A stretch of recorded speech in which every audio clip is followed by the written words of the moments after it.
شب یلدا از دیدگاه اسلام چه جایگاهی داره؟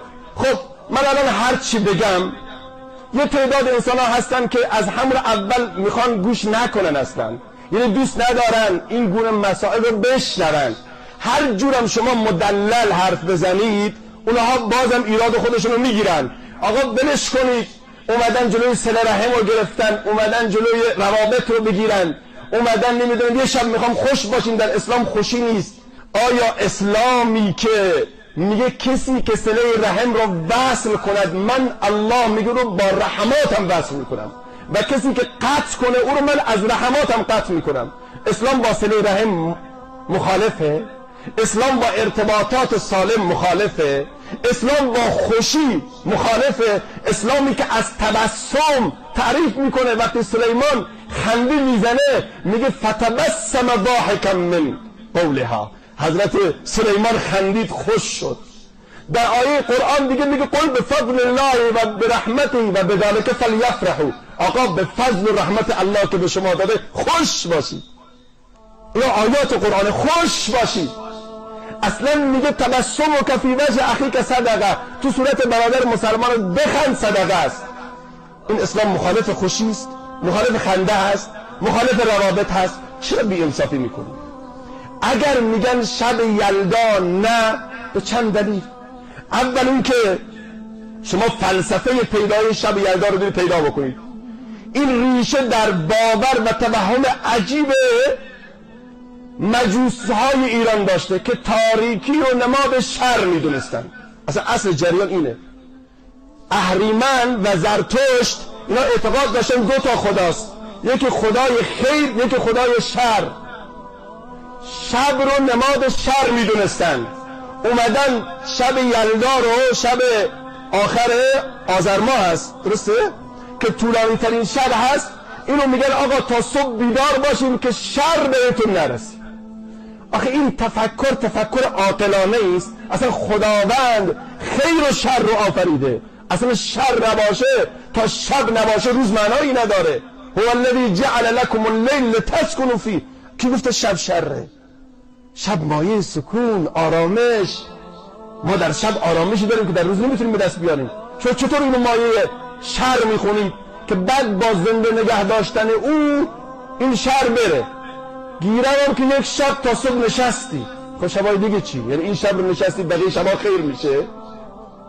بعضی هم میگن این شب تولد الهه مهر میترا، چون اینها یک سری آیین باستانی است و از طرف ما مسلمانیم عزیزان. ما موظفیم هر شب و روزی که پیغمبر ما صلی الله علیه و سلم و اسلام ما اون شب رو مقدس و یک سری برنامه‌هایی در اون شب ارائه داده، ما اونها رو بایستی پاس بداریم.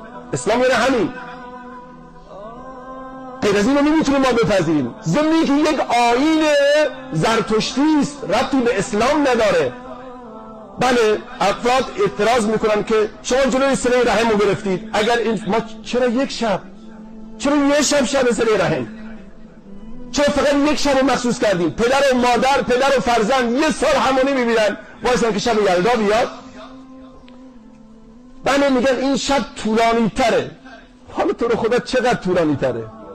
1 دقیقه. یعنی اینقدر شما به دقایق ماشاءالله اینقدر پایه بندید که 1 دقیقه براتون خیلی مهم هست. ببینید اینها واقعا، حالا بماند که در این شبها اختلاط زن و مرد هست، در این شبها اسراف هست. شما جلو یک سری فواید که داره، شما جلو این فواید رو میگیرید. ما این کار نمی کنیم. بله یک سری فواید داره. شما یک گناه بیار در دنیا که هیچ فایده نداشته باشه. خب کسی که دزدی میکنه مگه فایده نداره؟ خب فایده‌ای که داره دیگه، حالا پولش جیبش پرپول میشه. پس میگه آقا دزدی از این شب حلال، چون یک سری فایده داره. آقا اون کسی که زنا میکنه، چشم چرانی میکنه، مگه بی فایده است؟ کلاون یک لذت آنی میبره. آقا از این به بعد اینم حلال، چون یه فایده‌ای داره دیگه.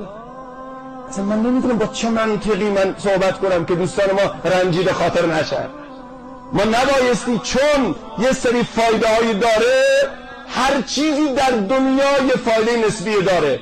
ولی که ما اولا گفتم مسلمانیم، شب یلدا در اسلام ما وجود نداشته، در تاریخ اهل سنت و شیعه همه مسلمونا چیزی به نام شب یلدا نبوده. اختصاص دادن نمیدونم روابط و ارتباطات و صله رحم به یک شب، این خودش اشکال داره. لذا عزیزان من، توصیه من اینه به شما دوستانم که بگیرید حالا یک شبی رو با هم باشین، کنار هم باشین، ولی لزوما نه این که فردا شب رو که شب یلدا هست. این به نظر من مخالفت صریح با امر الله و رسول است. من تشبه بقوم فهو منهم. پیامبر میفرماید هر کس خودش رو به قومی و به ملتی شبیه کنه از همون است. ما وقتی خود ما رو به زرتشتی ها شبیه میکنیم، باشه ایرانی، ما ایرانی، ما از زمانی ما به ایران بودن ما به ایرانی بودن ما افتخار میکنیم که اسلام آمد. اسلام به ایران بودن ما عزت داد. ولی ما قبل اسلام چی بودیم؟ اینه که یک سری جشنها، یک سری به قول معروف نشستنها، یک سری دید و بازدیدها باید هدفمند باشه، باید در چارچوب دین باشه.